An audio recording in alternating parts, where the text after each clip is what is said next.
October 31st was the final day of the year for the Celtic people of the North. And that day was called the Day of Samhain. And this individual, wal-iyadhu billah, was supposed to be their god of the spirits of the dead, of evil again.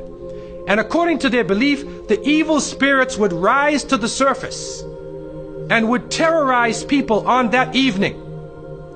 And on that evening, if you did something wrong to a person, they'd come back to get you on that night. So some people would put on a disguise, so you couldn't recognize them on October 31st on that evening, and then they would be safe. Also, they would burn fires. Now the only thing we find left of that is the jack-o'-lantern that they will put inside of their window, made from the pumpkin. What actually happened in Europe is that the church moved All Saints' Day, a day for the saints. They moved it from May 13th to November 1st in 1834 AD. And so what they said was that the 31st night is All Hallows Evening. All Hallows Evening, which in America later became known as Halloween. Halloween. And they depict the forces of evil. What is happening now is that the children put on disguises. They dress as little devils, little witches, as goblins, vampires, anything evil, and they go out. And now with the new American way, they do trick-or-treat. And they come to your house asking for food. And some Muslims, they send their little children and they're in little disguises. How are you going to dress and go out there? As little devils, little shayateen. And so to send a Muslim child out to trick-or-treat is a demeaning, lowering thing. You're asking them to beg people for food. Then they're dressed up as a way that they're not. Then when the candies and things come in the bag, how do you know what it is they actually gave you? Is it halal? Most of the candies today are made with gelatin, with glycerin. They're made with pork products. And what is also happening is that there are some evil, wicked-minded people who are attacking children on that night.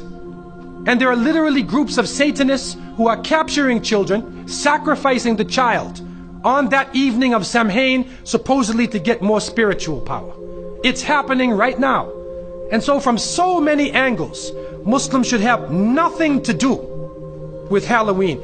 And it is important for Muslims to have basira, that they should have the insight to look through affairs and do not just blindly follow. The Prophet, peace be upon him, said, you will follow them.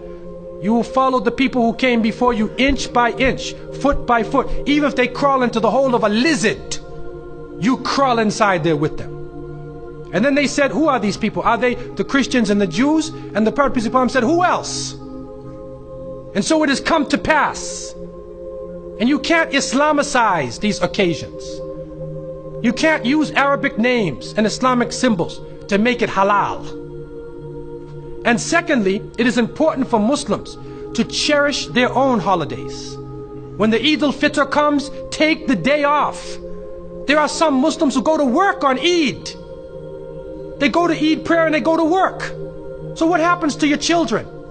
They don't have a chance to relax and enjoy themselves. Organize an activity. Bring their families together. Eat together. Do things together. Remember Allah subhanahu wa ta'ala together.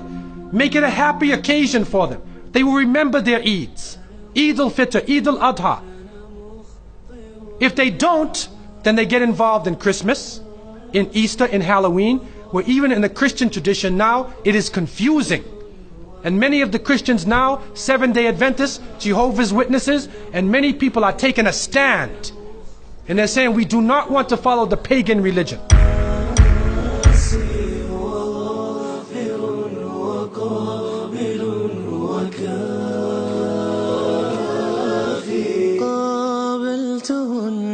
ثلاثة بثلاثة